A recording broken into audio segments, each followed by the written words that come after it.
एक सुंदर स्त्री दरअसल सिर और पूंछ से लिपटी हुई एक भयानक राक्षसी थी। वह सैकड़ों वर्षों से साधना कर रही थी, उसमें चेतना उत्पन्न हो चुकी थी और वह एक स्त्री का रूप धारण कर सकती थी। जो भी लोग बुरी नीयत से उसके पास आते वे उसकी सुंदरता से धोखा खा जाते। लेकिन इस बार उसका सामना एक कठिन प्रतिद्वंद्वी से हुआ। जब वह अस्पताल की ओर जा रही थी, उसी समय किसी ने बक्से पर लगा हुआ यंत्र दबा दिया। अचानक कई रस्सियां निकलीं और उस राक्षसी को पकड़कर बक्से में बंद कर दिया। आंद्रे के दिए गए मिशन को पूरा करने के बाद सब लोग उस राक्षसी को लेकर इनाम लेने निकल पड़े। लेकिन रास्ते में भयंकर आंधी आ गई। वे रेगिस्तान में भटक गए और मजबूरन वहीं आराम करने लगे। रात को जब सब सोने की तैयारी कर रहे थे, इवान को अचानक रोने की आवाज सुनाई दी। वह आवाज का पीछा करते हुए बक्से के पास पहुंचा। रोने की आवाज उसी के अंदर से आ रही थी। इवान ने तुरंत बक्सा खोल दिया। दिन की वह भयानक राक्षसी अब उसी सुंदर स्त्री में बदल चुकी थी। उसकी दयनीय हालत देखकर इवान उसे बाहर निकालने वाला था। तभी डायन लीसा ने उसे देख लिया। उसने तुरंत बक्सा बंद कर दिया और इवान को भी उसी में बंद कर दिया। इस तरह लीसा और उसके साथी बक्सा लेकर शहर की ओर लौट गए। बक्से के अंदर बिताए गए उन दिनों में इवान उस स्त्री अन्ना से प्रेम करने लगा।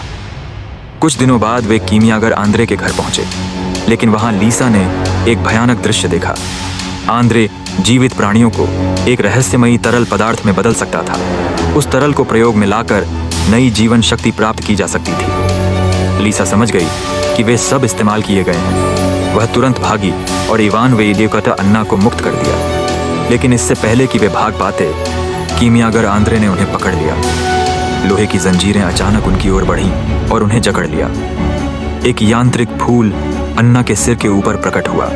इवान समझ गया, आंद्रे अन्ना की जीवन शक्ति को कीमियाई तरल में बदलना चाहता था। इवान ने अन्ना का हाथ पकड़ने की कोशिश की, लेकिन देर हो चुकी थी। अन्ना फिर से उस राक्षसी रूप में बदल गई और आंगन से भाग निकली। इवान, लीसा और उनके साथी भी किसी तरह निकल भागे, लेकिन आंद्रे उन्हें छोड़ने वाला नहीं था। उसने यंत्रों को सक्रिय किया और शहर के नीचे से एक विशाल यांत्रिक कछुआ निकल आया। वह तीनों का पीछा करने लगा। लीसा ने उसे रोकने की कोशिश की, लेकिन उस यांत्रिक फूल ने उसकी जीवन शक्ति सोख ली। वह अचानक बूढ़ी हो गई, जैसे उसने कई दशकों की उम्र खो दी हो। उसी संघर्ष के बीच इवान को मौका मिला। उसने अपनी पूरी ताकत लगा दी। कीमियाई योद्धा की उपाधि ने उसे फिर शक्ति दी। उसने उस यांत्रिक कछुए को गिरा दिया। क्रोधित आंद्रे ने यांत्रिक पंख लगा लिए और उड़ने की कोशिश की, लेकिन वह कीमियाई दवा डालना भूल गया। वह कछुए से बह रहे तरल में गिर पड़ा और उसका शरीर तुरंत काले द्रव में बदल गया। इवान पूरी तरह थक चुका था। उसकी सांसें रुक गईं। तभी अन्ना प्रकट हुई। उसने जमीन पर पड़े इवान को देखा और दुख में एक नीली बूंद गिराई।